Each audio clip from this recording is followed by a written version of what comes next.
ขอแจ้งข่าวเป่ากุศลมายังออกตนญาติโยมทั้งภายในเมืองและต่างแขวงหรืออยู่ไกลหรืออยู่ไกลทางวัดโพธิ์ศรีวรรณารามบ้านดงจัวเฮานี้จะได้จัดงานบุญมหาสมโภชครั้งยิ่งใหญ่บุญเฉลิมฉลองกุฏิหลังใหม่เฉลิมฉลองประตูโขงเฉลิมฉลองฮาวายเมนู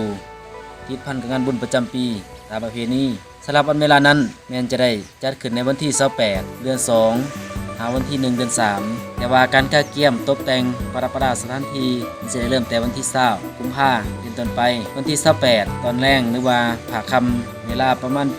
8:00 หรือว่า20:00 นแรงแม่นสิได้เริ่มพิธีบวชพ่อขาวแม่ขาวแล้วก็ฟังสูตรบริตามมงคลฟังเทศนาแล้วก็ต่อด้วยสมโภชพุทธาลูกเกิดขึ้นตลอดแจ้งวันที่29ต่อมาเป็นมือที่ว่าครบงานโดยวงดนตรีตามประเพณีแล้วก็เป็นมือสุดท้ายบัดนี้มื้อวันที่1เดือน3 2020นั้นตอนเช้าเวลา 7:30 นจะมีการตักบาตรถวายสังฆทานแด่พระสงฆ์ในวันเลิกแล้วในวันนั้นดังนั้นจึงแจ้งข่าวเป่ากุศลมายังออกตนญาติโยมเพื่อเกี่ยมจิตเกี่ยมใจ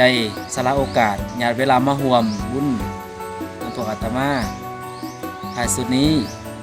ขออวยให้พรแด่เจ้าภาพเจ้าศรัทธาทุกท่านพร้อมด้วยครอบครัวลูกหลานจงมีความผาสุกประสบผลสำเร็จในหน้าที่การงานอายุวันนะสุขะภาละทุกคนทุกท่านขอเจริญพร